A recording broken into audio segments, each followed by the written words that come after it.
encapsulates our relationship with God in one way and eliminates a relationship with God in another way.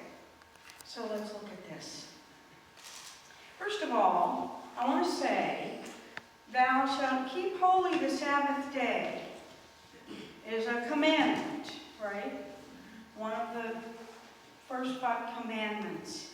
And it's interesting to me, and to many people, that we are perfectly willing to ignore it.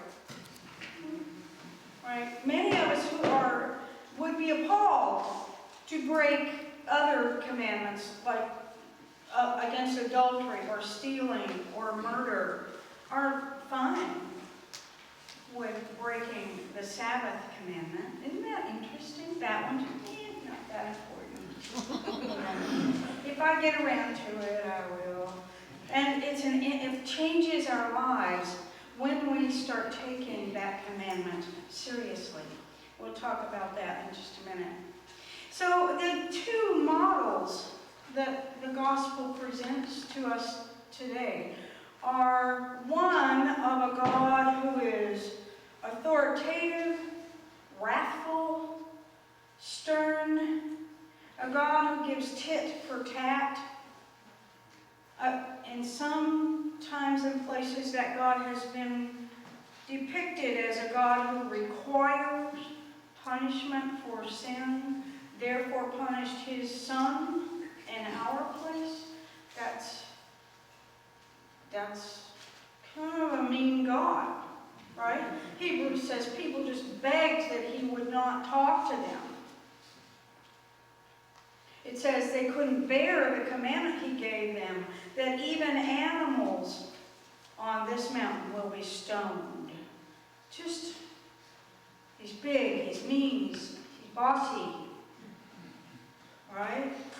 That's the God who made up the rules for what the Jewish people should live by in order to satisfy him.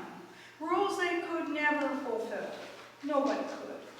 But nevertheless, rules to satisfy God. Right? That leaves them actually in a state, I'm not speaking of Jews today, but in that setup, you're never really quite there. And the point is to get there. It's a scarcity model. The basic question of that model in relation to a God like that is, what do I have to do to be okay? Right? What do I have to get done? What checklist is there so that I can be okay? And kind of looking for the minimum so we can have the rest of our life, right? Scarcity God. That's what the synagogue leaders were living under. They had rules and things that had to be done and ways it should be done and ways people should behave in church. I've never heard of such a thing. Right? We have the same rules. Do they give us life? Or do they tamp down our life and make it thin? It's a good question to ask ourselves. But over against that God is the God of abundance that Jesus represents. I love the way the writer of Hebrews puts it. You have come to Mount Zion, to the city of the living God, the heavenly Jerusalem, and to innumerable angels in festal gathering. Sounds like a party. That's what we're called to, a party. A new life, a full and happy and wonderful life, enriched by our relationship with God, an abundance view. Not what do I have to get done to be okay, but rather, how can I fully live this wonderful invitation that I have received? How can I fully include all those I love in this wonderful life that I've been invited to? See the difference there? A wise theology teacher of mine, who was professor of Christian history, Bruce Marshall at SMU, used to say, once you believe in a God, it matters what kind of God is. Right? Are we serving Stalin or God? It's clear here which God Jesus is presenting to us. So I want to take you on a little thought experiment about that and about the Sabbath. One of the first questions in Dan Allender's book, Sabbath Keeping, which is one of the ancient practice series, he says, what gives you delight? Think about that for just a second. What gives you delight? Like when you're doing it, you just lose yourself in it. Time passes and you kind of don't notice. You never want to quit doing it. You do it till you drop, which to me describes being with grandchildren. Right? Do it till you drop. You don't ever want to not. You just want to, if only I could do this my whole life. What does that for you? Think about that in your life. Because that's what Sabbath keeping is. It's spending one whole day doing that. Now I look out here and I see people for whom I think I know what that might be. Might be quilting or fishing. Somebody mentioned football season coming up at coffee hour, right? It might be hanging out with grandkids or reading or there are any number of things that do that for us. And most of us don't have one, right? We have several. That is Sabbath keeping. Observing the Sabbath is life-changing. It's life-renewing. And it renews congregations when they do it together.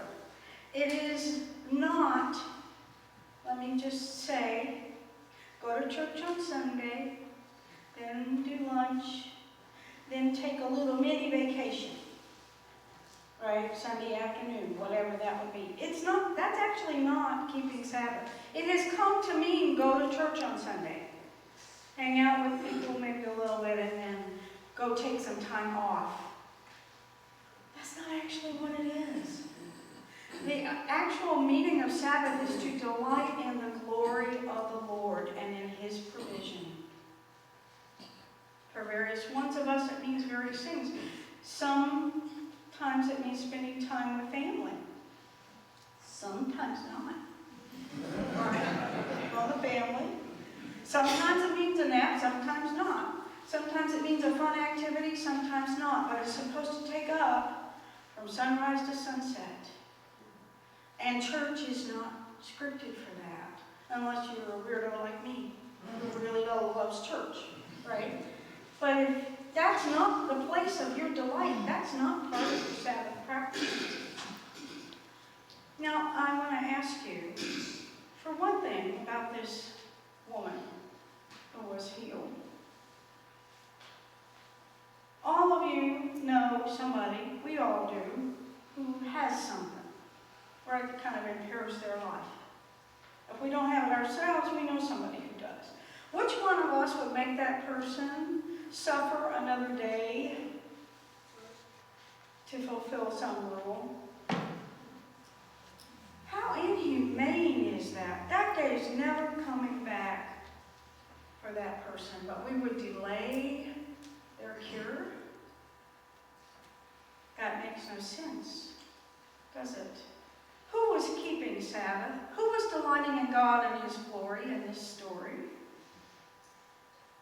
Not the leaders of the synagogue who were trying to get everybody to sit down, be quiet. This isn't the way we act in church. This isn't what we do. Right? Which God is it that Jesus represents? He does not represent an abundant God.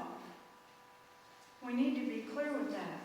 He doesn't represent abundance in God. He is abundance in God. He's walking, talking abundance in God. He's God who came to be with us. He's God who makes gallons and gallons and gallons of wine. He's God who feeds 5,000 or 7,000, depending on which account you're reading. right? He's God who, after 18 years, touches somebody and she stands up straight and starts glorifying God. He's God who, the Gospels say, everybody who touched him was healed. Where he is, everything comes right. Why do the elements calm down? Because he's God. Why do the demons flee? Because he's God. They can't exist there. He's God. He is the abundance of God. And when we follow him, we follow abundance and abundance thinking. Scarcity model or abundance model? It's a pretty clear choice, and it's encapsulated in that particular commandment. Now, what is it like to be commanded to delight for part of our life? To say, 1/7 of your life you will delight in the Lord in all you have and all you enjoy about what God gives you. It's life-changing. So, here's what I want to do. And this week, sometime, if you're in our constant contact list, you'll get an email from me inviting you to a Sabbath-keeping study. A few of us have been saying for a while, gee, it would be so cool to explore this commandment, the fullness of this commandment, maybe based on Dan Allender's book, Sabbath-keeping, or maybe based on a different one, and explore what it means to devote part of your life to delight in the Lord, and see what happens to us. So you'll get that email, and you can respond or not, and do it with us or not, and let's see where we get, and what it means for us as a faith community to be taking seriously this call from God and this commandment from God to make delight a regular part of our lives.